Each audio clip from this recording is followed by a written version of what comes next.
All right, guys, let's start looking at the children of Israel. Now, we know that Moses wrote, we've been through some of Genesis, Exodus, Leviticus, Numbers. We're going to go to the fifth book, which is Deuteronomy. But before we get over there, let's take a look at the children of Israel, what was happening here. It says,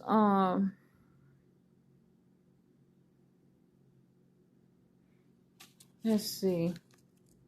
Oh, what I wanted to discuss with you was everywhere that the Lord told them to go, they were to go to establish whatever he told them to go and do. So let's look at 33. We're going to get to the end of Numbers. What I found interesting was they would go through various areas and then camp, and they were told to do this or do that, and they would do it. So I want to take a look at how it was established about when somebody harms someone. When we get all the way down here, let's see, he told them they went through so many little lands. And then at the beginning of Deuteronomy, Moses passed away.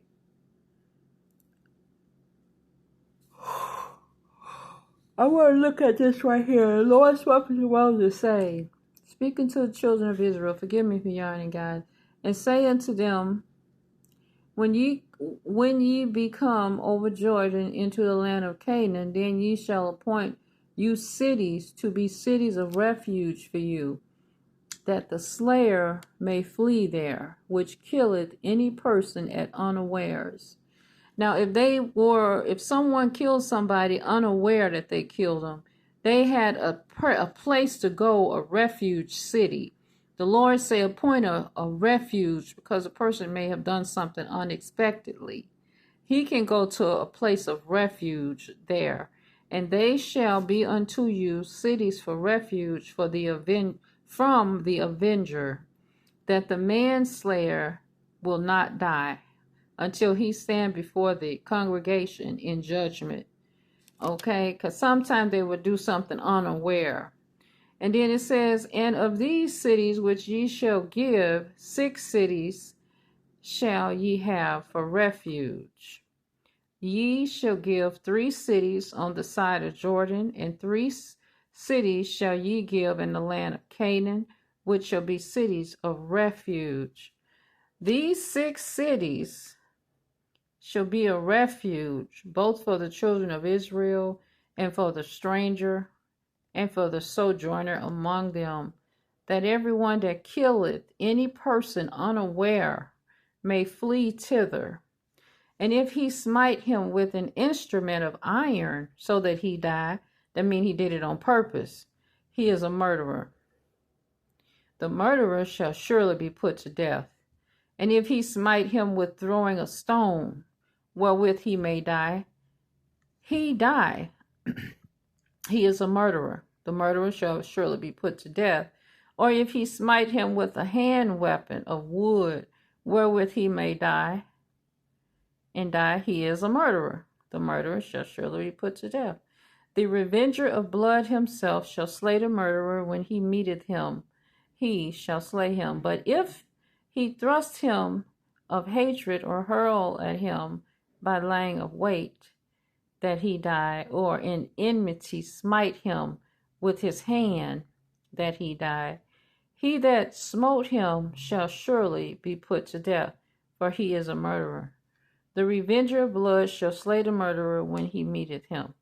So he's saying that if someone did it with ill intent, you did it with ill intent, enmity, you became the enemy of that person and you killed him, you are surely a murderer.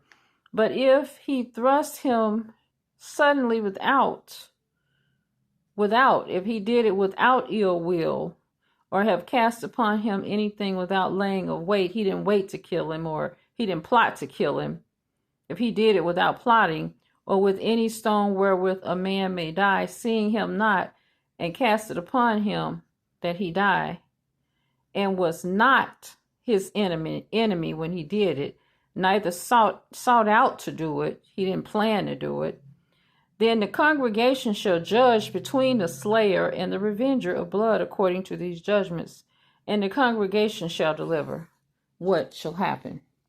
It says, the congregation shall deliver the slayer out of the hand of the revenger of blood, and the congregation shall restore him to the city of his refuge, where he was fled to, and he shall abide in it until the death of the high priest, which was anointed with the holy oil. But if the slayer shall at any time come without the border of the city of his refuge, whether he was fled, and the revenger of blood find him outside of the city of his refuge, the revenger of blood kill the slayer, he shall not be guilty of blood. So this is the revenger of blood is the person that he did something against that person, but he didn't do it on purpose. And he was found to be innocent. But he said if the revenger of the person's blood, say for instance the person died, maybe his family member, somebody come back to revenge upon this person. But he was sent to the city of refuge because the congregation found him innocent of what he did. But somebody else come and get him because he came outside the city. Then they said nothing that they could do. Because the guilty, it says the blood of the slayer, he shall not be guilty, because he did kill a person, but he didn't do it on purpose. But he said, now if the person disobeyed God's command, which was to go to a city appointed for refuge, but they did kill someone, and say for instance a family member, somebody else came to kill him and he was not in that city of refuge, then they said, would nothing be happened to him? The person would kill him and that because he disobeyed by coming out of where he was told to stay. He was told to stay in. There are 6 cities that they put for people that did something unaware. 6 cities they built. But they said these 6 cities is where these people who are unaware that they have done something to a person can go. But if they come out of those cities and the somebody want to avenge the blood of the person they killed, they murdered, then he said he cannot do nothing. Because he should have remained in the city. See what I'm saying? He should have remained in the city of his refuge until the death of the high priest. But after the death of the high priest, the slayer shall return into the land of his possession. So the high priest, I guess, is the one that would consider their judge and would appoint them to where they should go, to stay out of the way. So these things shall be for a statute of judgment unto you throughout your generation in all your dwellings. Now, today, if someone does something in a murder case or something unaware, or even if they are aware, they just appointed to go to jail. That's where they are. I don't know if the jails are in the city or out of the city, but they don't have no city of refuge. I don't know if that's what they would call their jail system way back. And it says, whosoever kills any person, the murderer shall be put to death by the mouth of witnesses. But one witness shall not testify against any person to cause him to die. Moreover, ye shall take no satisfaction for the life of a murderer which is guilty of death, but he shall be surely put to death. And ye shall take no satisfaction for him that is fled to the city of his refuge, that he shall come again to dwell in the land until the death of the high priest. So until the death of the person that says you had to go there. So ye shall not pollute the land wherein ye are, for blood it defileth the land, and the land cannot be cleansed of the blood that is shed therein. But by blood of him that shed it, defile not therefore the land which ye shall inhabit, wherein I dwell, for I the Lord dwell among the children of Israel. Amen. So he said, don't kill or slay any human's blood, because I have appointed you a land that you shall go. Now here in the fifth book, this is the fifth book of Moses, Deuteronomy. Now here, Moses is going to pass and Joshua is going to take over the reign. Let's see here. Because see, the Lord said in the beginning when Cain and Abel was killed, he said, your brother's blood cry out from the land. And so blood of a person that was murdered unexpectedly in a wrong way has to be repaid. And that's why I said all of these wars and these innocent children and innocent victim people are being enslaved. It is going to come to pass. You know, the people on the news, they said these children, these people have done nothing to deserve what is happening to them. And it's just the anger of people that are fighting over there. It's really a shame. Okay, let's see here. You know, mistakes are made when you are at war. You know, and just the will of man that he would constantly go through that instead of trying to find a way to reconcile with one another so that people could live peaceably in the land. You know, that's the deceiver. That's the deceiver spirit. It's a foul spirit. And it's very bad. And I'm just praying that it will all stop. You know, that it will stop and that it will cease. Because all it does is it makes more people, they don't have nowhere to go, trying to find a way to get out of there as quick as they can so that their children and their family won't be harmed. And they're just creating a really terrible thing for the economy everywhere you go. But I didn't want to get off on that. But this is Deuteronomy. It says, these be the word which Moses spake unto the children and unto all Israel on this side of Jordan in the wilderness, in the plain over against the Red Sea. Now there in the plains of the Red Sea, they have journeyed different various places. So it says there are 11 days journey from Horeb by the way of Mount Seir into Kadesh. So what's going to happen here is I'm going to read this to you a little bit more, but not right now. Moses is going to end up passing away and Joshua is going to take over. And when they get close to going to the land, Joshua is going to send 2 or 3 people to spy out the land. I think I read that to you already. They're going to go in like spies to find out what's going on. Let me see where that was. I think we read that. You know, they want to make a plan.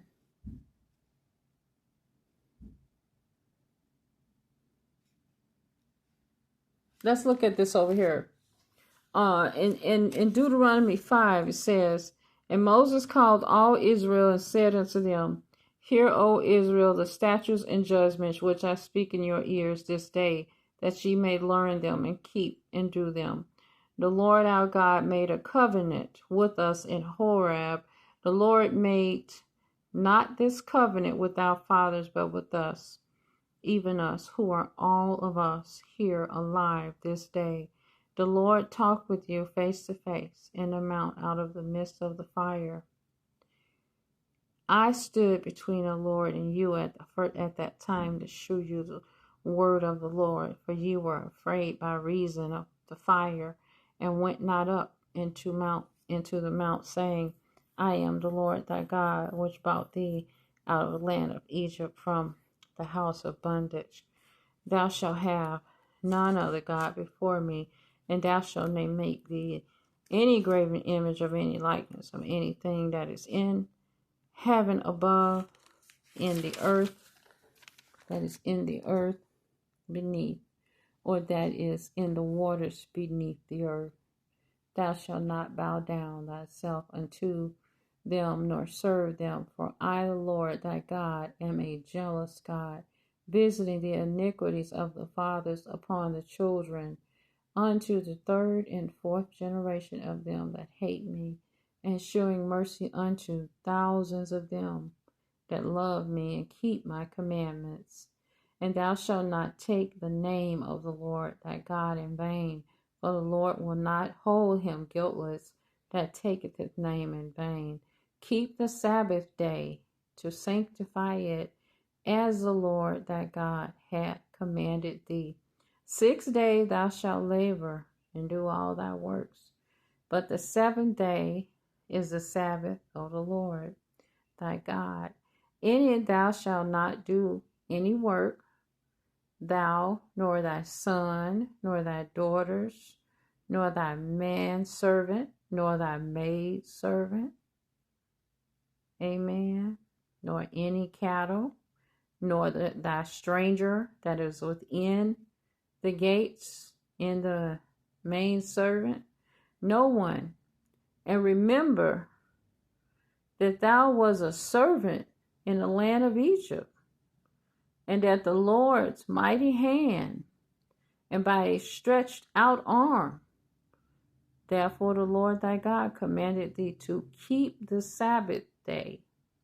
See, when they was in the land of Egypt, they were all slaves, and all they did was work all the time.